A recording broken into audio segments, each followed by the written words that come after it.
Legends of the Dark Knight started in 1989 as a Batman comic featuring long and epic storylines that were free from the continuity restraints of the main Batman comics.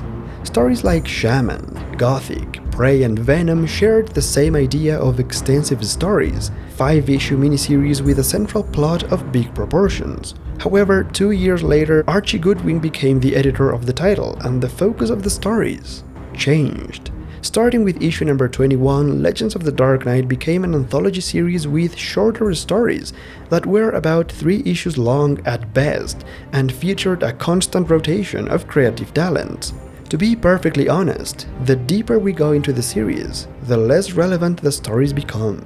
In my last video about the series, I struggled to find a unifying concept to talk about between issues 35 and 41. So instead I'm going to do something different going forward. Starting with this video, I'm going to rank the stories of the series as I read them in chronological order. I will give each story a rating between 1 to 10, providing a reasoning for each decision. The point is to give you an idea of the kind of stories that you can expect from the series, and maybe help you find some interesting reading material, and also avoid spending time and money in stories that maybe don't deserve it. We're going to be taking a look at issues number 42 through 58, and to make it interesting, we're starting with what I consider are the worst rated stories, all the way to the best. In this case, we start with Watchtower, a 3-part storyline from issues 55 to 57. This story is set in a possible future where Bruce Wayne is in his 50s and still working as Batman, but using armor and gadgets to help his old body. Although the concept of the story sounds interesting,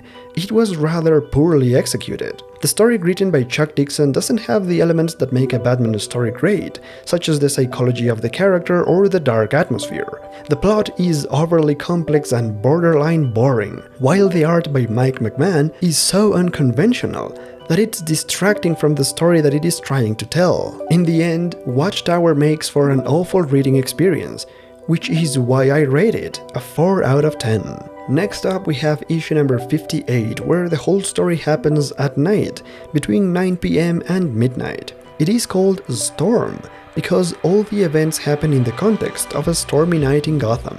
The heavy rain and thunder provide the right atmosphere for a Batman story, but unfortunately the narrative and plot didn't match this atmosphere. The story is contrived and convoluted, as it tries to balance 2 plots at the same time, one involving Batman and another one involving the GCPD working alongside the CIA. And because it all happens within the span of 3 hours in one issue, it becomes crammed with information, turning the story very uninteresting, very fast. The art by John Higgins is the only redeeming quality, and the one reason why I rate this story a 5 out of 10. The next one is called Heat, a 4-part storyline from issues 46 to 49. This story tried to reboot Catman as a dark and gritty character and make him the complete opposite of what he was in the Silver Age. And I say tried because it failed miserably. The 90s tried really hard to make everything dark and realistic, but this story proves that there is a limit to just how dark things can get. In the story, Catman is turned into a misogynistic serial killer whose entire reason for crime is being a victim of child abuse. A deranged criminal who dresses up as a cat for literally no particular reason. This goes without saying, but this is the worst take on Catman, and it's definitely no surprise that it has been completely ignored and has never been used again. To make things worse, the dynamics between Batman, Commissioner Gordon and Catwoman are just awful. Gordon's dialogues are that of a jealous housewife in front of Batman, while Catwoman's interactions with the Dark Knight are ridiculous, making the whole relationships laughable. The art was also mediocre, with every female in the story illustrated in a very sexualized manner and also stiff figures that are reminiscent of the art of the Silver Age of comics. It's really sad to talk like this of the work of writer Doug Mensch and artist Ross Heath, but I have to be honest, this story didn't do much for me, and I think it only deserves a 5 out of 10. On a positive note, issue number 51 presents the story called Snitch, and it features the first modern team-up of Batman and Ragman. The last time these two worked together was in Brave and the Bold 196 in 1983.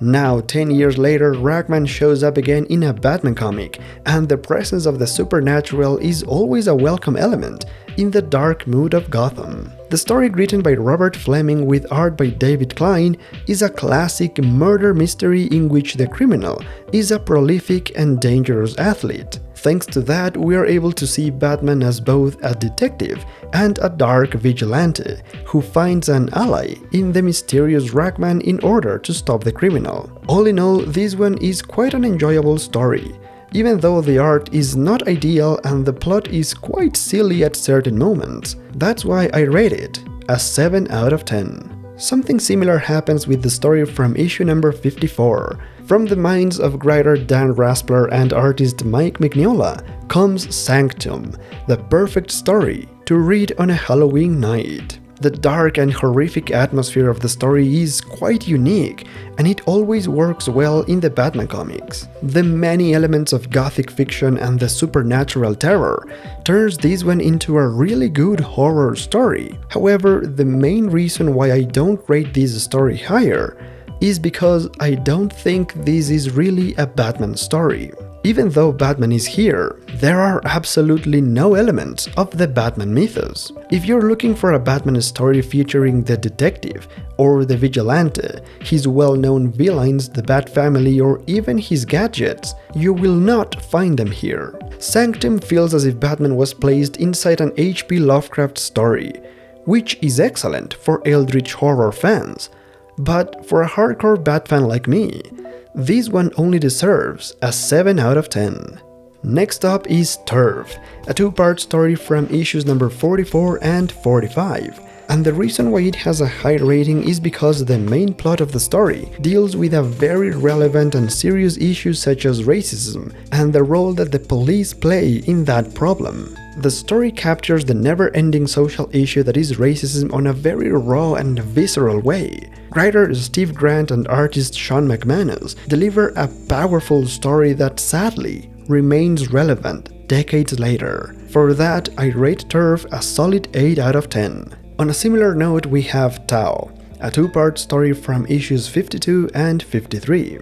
The remarkable thing about Tao is the approach to the visual storytelling, which is something that I had never seen before in a Batman comic. The English writer Arthur Ranson has a unique style with many lines that define the shapes and provide a real sense of volume and texture to each character, item, and place in the story. This aesthetic complemented the narrative of the story, enhancing the nature of the plot. This is one of those rare occasions in which Alan Grant wrote a story in Legends of the Dark Knight, and as usual, he proved to be an excellent Batman writer by creating a story that reveals another part of Bruce Wayne's training before becoming Batman. Alan strikes a perfect balance between the flashback to Bruce's past and Batman's present, and the threat of an old enemy coming back to haunt him. Tao is a rare combination of two English artists coming together to craft a terrific Batman story, worthy of an 8.5 out of 10. Second to last on this list is Images, a story created as a celebration for Legends of the Dark Knight reaching the 50 issues mark. The story was written by the absolute legend Denny O'Neil with art by Brett Blevins, and they delivered one of the most classic Joker stories of the modern era. The story is heavily inspired by the first appearances of the Clown Prince of Crime back in the 1940s. They borrowed many elements from those early Joker stories, including his maniacal, homicidal nature and his physical appearance bearing a striking resemblance to those early Joker comics. The story depicts the first chronological encounter between Batman and the Joker, their first confrontation and the beginning of their eternal rivalry. Now, even though there have been many reinterpretations of this historical moment, this one is very authentic and worth reading for the characterization of Batman and the Joker alone. Plus, the fact that the comic came with several pin-ups from notable artists makes it deserving of an 8.5 out of 10. And finally, the highest rated story of this video is Hothouse, a two-part tale from issues 42 and 43. In this story, writer John Francis Moore and artist P. Craig Russell created the most authentic version of Poison Ivy ever. In this story, she is not a super criminal out for money, nor she is an eco-terrorist, and she is definitely not a femme fatale.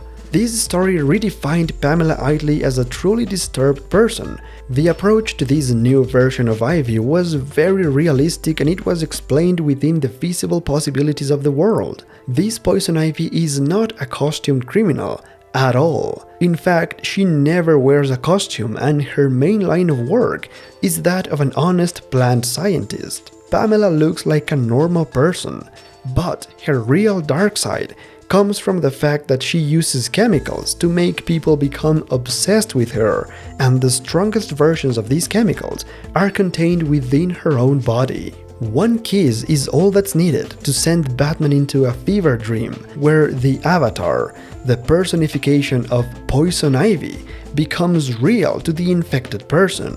This is the green Poison Ivy, the costumed criminal capable of controlling plants and nature with just her thoughts. This is the Poison Ivy that only exists in the mind of her victims, and I think that's absolutely brilliant. The story marks a difference between Poison Ivy, the supervillain, and Pamela Itley, the disturbed scientist. In the dreams, Ivy is a force of nature, but in reality, she is just a normal woman with powers that make her very dangerous and scary.